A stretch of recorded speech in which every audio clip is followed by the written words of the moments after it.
Assalamualaikum warahmatullahi wabarakatuh. Perkenalkan, saya Andi Nur Nabila Syalwani dengan NRP 5025231104 dari kelas KPPLE akan menjelaskan hasil dari pengerjaan ETS konsep pengembangan perangkat lunak saya. Jadi di sini ada 6 soal untuk soal ETS. Untuk soal yang pertama yaitu mengapa perangkat lunak cenderung menjadi lebih kompleks seiring dengan perkembangannya. Jelaskan 2 faktor utama yang menyebabkannya. Nah, untuk nomor 1 ini saya menjawab bahwa perangkat lunak menjadi semakin kompleks karena adanya perkembangan teknologi sehingga akan naik permintaan skala organisasi dan juga akan naik kebutuhan pengguna.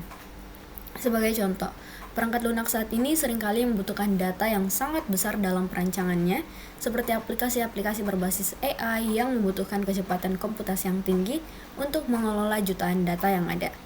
Seiring dengan naiknya permintaan skala organisasi, pertumbuhan ukuran dan fungsionalitas sistem perangkat lunak, jumlah komponen, interaksi, dan ketergantungan secara alami juga akan meningkat, membuat aplikasi menjadi lebih kompleks. Nah, persyaratan terhadap perangkat lunak pun terus berkembang. Fitur-fitur ditambahkan atau dimodifikasi dan perubahan yang konstan ini menimbulkan kompleksitas saat basis kode beradaptasi yang mungkin mendukung ke arah keseluruhan aplikasi tetapi akan menimbulkan kompleksitas. Lanjut, nomor 2, apa yang dimaksud dengan software reusability dan mengapa ini penting dalam pengembangan perangkat lunak modern.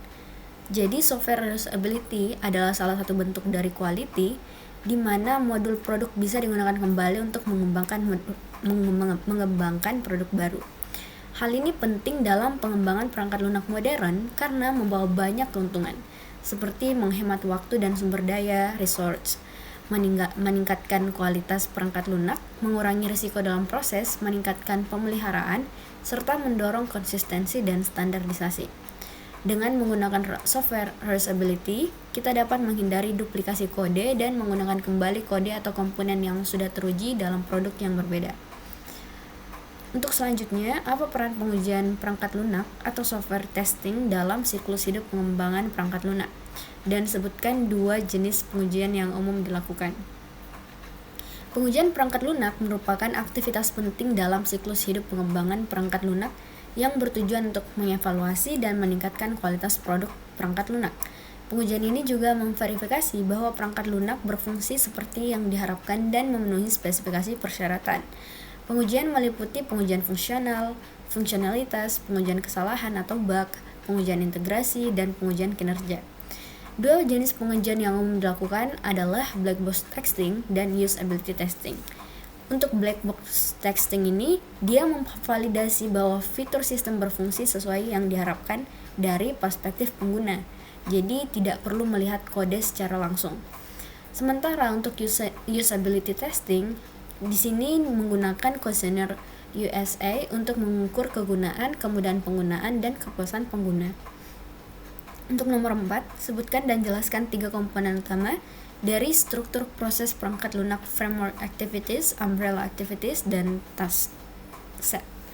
Untuk framework activities di sini ada 3 komponen, yaitu communication, planning, dan modeling. Untuk communication itu melibatkan pengumpulan persyaratan dari pelanggan dan pemangku kepentingan untuk menentukan tujuan sistem dan persyaratan perangkat lunak. Sementara untuk planning melibatkan penetapan rencana kerja, menjelaskan risiko teknis, membuat daftar kebutuhan sumber daya, dan menentukan jadwal kerja. Nah, untuk modeling di sini melibatkan pembuatan model dan desain arsitektur untuk menciptakan panduan yang jelas bagi tim pengembang dalam mengimplementasikan software. Untuk umbrella activities ada 3 komponen juga, ada software project tracking and control. Aktivitas ini memungkinkan tim perangkat lunak untuk memeriksa kemajuan pengembangan perangkat lunak. Terus ada risk management, ada serangkaian langkah untuk membantu tim pengembangan perangkat lunak memahami dan mengelola ketidakpastian dalam sebuah software.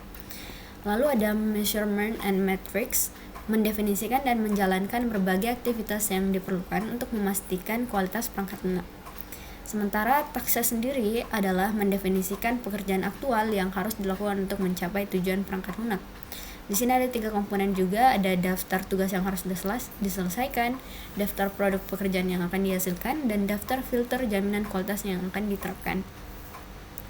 Untuk nomor 5, bagaimana manajemen konflik dapat berperan dalam keberhasilan tim rekayasa perangkat lunak, dan sebutkan 2 teknik untuk menangani konflik dalam tim pengembangan. Dalam tim pengembangan perangkat lunak, manajemen konflik melibatkan proses mengidentifikasi, menangani, dan menyelesaikan perselisihan ini dengan cara meminimalkan dampak negatif dan mendorong hasil positif. Manajemen konflik dapat berperan dalam menciptakan lingkungan kerja yang mendukung dan kolaboratif. 2 teknik untuk menangani konflik dalam tim pengembangan, yaitu yang pertama, membangun saluran komunikasi yang jelas. Jadi komunikasi yang terbuka dan transparan menjadi dasar bagi manajemen konflik yang efektif. Menetapkan saluran seperti rapat tim secara berkala, platform komunikasi khusus, dan mekanisme umpan balik dapat menciptakan lingkungan tempat anggota tim merasa berdaya untuk mengatasi konflik dan masalah secara konstruktif. Yang kedua, menetapkan proses mediasi. Menunjuk mediator atau fasilitator terlatih yang dapat memandu diskusi dan membantu pihak-pihak yang terlibat menemukan solusi yang dapat diterima bersama dapat sangat berharga dalam menyelesaikan konflik yang rumit dalam tim pengembangan perangkat lunak. Untuk selanjutnya, nomor terakhir yaitu studi kasus. Ada sebuah perusahaan startup teknologi yang ingin mengembangkan aplikasi e-commerce yang akan digunakan oleh jutaan pengguna di seluruh dunia. Mereka memiliki tim pengembang kecil yang berpengalaman, namun mereka tidak memiliki pengalaman sebelumnya dalam membangun aplikasi berskala besar. Jelaskan tantangan yang dihadapi startup tersebut terkait dengan sifat perangkat lunak yang berkembang secara terus-menerus. Bagaimana mereka harus mempersiapkan diri untuk menghadapi tantangan-tantangan ini. Jadi di sini saya menyimpulkan ada 2 tantangan yang dihadapi startup tersebut, antara lain adalah kompleksitas proyek yang tinggi. Nah, aplikasi e-commerce dengan skala besar yang dalam kasus ini diperuntukkan jutaan pengguna tentu melibatkan berbagai persyaratan, modul, dan interaksi sistem yang rumit. Tim startup tersebut harus memahami kebutuhan bisnis yang mendalam, mengelola siklus hidup pengembangan yang kompleks, dan mengintegrasikan berbagai komponen dengan baik. Untuk mengatasi tantangan ini, tim pengembangan perangkat lunak harus memiliki pemahaman yang kuat tentang analisis kebutuhan, desain yang baik, serta kemampuan manajemen proyek yang efektif. Lalu, untuk yang kedua, yaitu perubahan persyaratan. Kebutuhan bisnis dapat berubah seiring waktu, dan pengguna perangkat lunak mungkin memiliki permintaan tambahan atau perubahan yang perlu diimplementasikan. Untuk menghadapi tantangan ini, tim startup harus mempunyai kemampuan untuk mengelola perubahan tersebut secara efektif. Tim pengembangan perangkat lunak harus dapat berkomunikasi dengan baik dengan pemangku kepentingan atau pelanggan agar dapat mengidentifikasi implikasi perubahan. Kemudian, tim pengembang harus bisa mengelola perubahan dengan meminimalkan dampak negatif pada proyek. Nah, mungkin sekian penjelasan dari jawaban ETS konsep pengembangan perangkat lunak saya. Apabila ada kekurangan, mohon dimaafkan. Wassalamualaikum warahmatullahi wabarakatuh.